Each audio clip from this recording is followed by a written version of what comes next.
Friends welcome to my YouTube channel. Friends एक समय था जब डीडीए की हाउसिंग स्कीम आती थी तो लाखों लोग इस स्कीम में पार्टिसिपेट करते थे। यानी कि फ्लैट्स होते थे कुछ हज़ार और फॉर्म आते थे कई लाख। यह चलता रहा 2014 तक। जैसे कि 2010 में डीडीए ने स्कीम निकाली थी 16,000 फ्लैट्स की और उसमें एप्लीकेशंस आई थी 7,50,000। और 2014 में डीडीए ने स्कीम निकाली थी 25,000 फ्लैट्स की और उसके लिए एप्लीकेशन आई थी 10 लाख। यानी कि जितने फ्लैट्स होते थे उसके मल्टीपल टाइम्स एप्लीकेशंस आती थी। यह चलता रहा 2014 तक, जैसे कि मैंने आपको बताया। लेकिन 2014 के बाद ऐसा क्या हो गया कि डीडीए में लोगों का इंटरेस्ट कम होने लग गया। डीडीए अपनी स्कीम निकालता था, ज़्यादा लोग पार्टिसिपेट नहीं करते थे। जो लोग पार्टिसिपेट करते थे वे लोग फ्लैट का अलॉटमेंट होने के बाद फ्लैट को सरेंडर कर दे रहे हैं। तो ऐसा लगातार चलता आ रहा है। डीडीए की हालत ख़राब हो गई है कि क्या किया जाए। डीडीए स्पेशल हाउसिंग स्कीम 2021 में तो ऐसा हो गया कि डीडीए ने जितने फ्लैट निकाले थे अलॉटमेंट के लिए उसका 2/3 ही एप्लीकेशंस आई थी। मतलब जहां मल्टीपल टाइम्स ज़्यादा एप्लीकेशंस आती थी, मल्टीपल टाइम्स ज़्यादा लोग अप्लाई करते थे डीडीए का फ्लैट के लिए।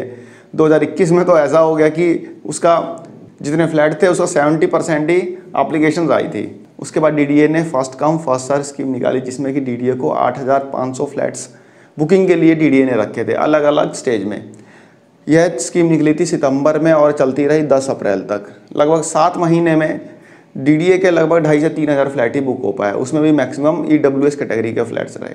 कहने का मतलब कि 2014 के बाद डीडीए की हालत लगातार ख़राब होती जा रही है। उसके फ्लैट्स बिक नहीं पा रहे हैं। डीडीए काफ़ी वरीड है इसको लेके। इसलिए अपने फ्लैट्स की सेल को बूस्टअप करने के लिए DDA real estate advisor appoint करने जा रहा है।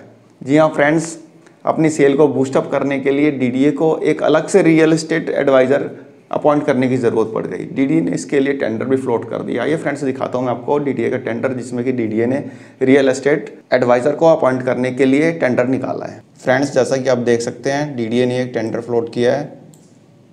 Notice inviting bid for engaging real estate advisor to maximise sale oblique disposal of DDA flats.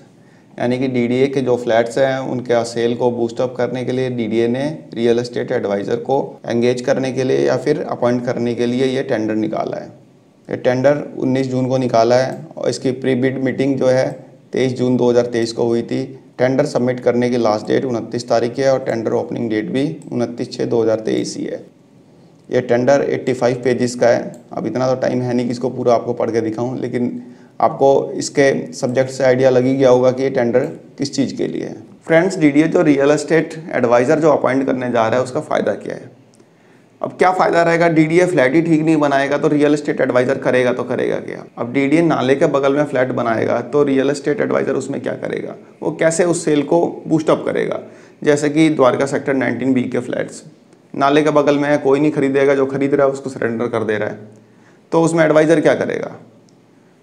Narela sector G7 G8 के फ्लैट्स जो कि कूड़े के ढेर के पास बने हुए हैं, यानी वहाँ पे लैंडफिल साइट है, तो वहाँ पे भी यही हाल है। लोग ले रहे हैं, उसको सरेंडर कर दे रहे हैं। उसके अलावा देख लीजिए रामगढ़ के फ्लैट इतने छोटे ही घुसते के साथ ही ख़त्म हो जाते हैं और कॉस्ट इतनी ज़्यादा, तो उसमें रियल एस्टेट एडवाइज़र करेगा तो करेगा क्या? भाई आप अच्छे फ्लैट्स नहीं बनाओगे, अच्छे मतलब उसका इंफ्रास्ट्रक्चर नहीं दोगे। जैसे कि नरेला में इंफ्रास्ट्रक्चर ही आप डेवलप नहीं कर पा रहे हो। इतना टाइम हो गया नरेला को बनते हुए, लेकिन इंफ्रास्ट्रक्चर के नाम पे कुछ भी नहीं है वहाँ पे। ले देके कुछ बसें हैं जो जाती हैं, अदरवाइज़ आप कैब से जाओ या फिर अपने पर्सनल व्हीकल से जाओ। तो विदाउट इंफ्रास्ट्रक्चर आप कैसे अपने फ्लैट्स की सेल बूस्टअप कर सकते हो? आप एडवाइज़र रखो, कुछ भी रखो, आपके फ्लैट की सेल बढ़ने वाले नहीं है जब तक आप उसमें सुधार नहीं करोगे। तो फ्रेंड्स एक छोटी सी इन्फॉर्मेशन थी, आई होप आपको पसंद आई होगी। धन्यवाद, नमस्कार।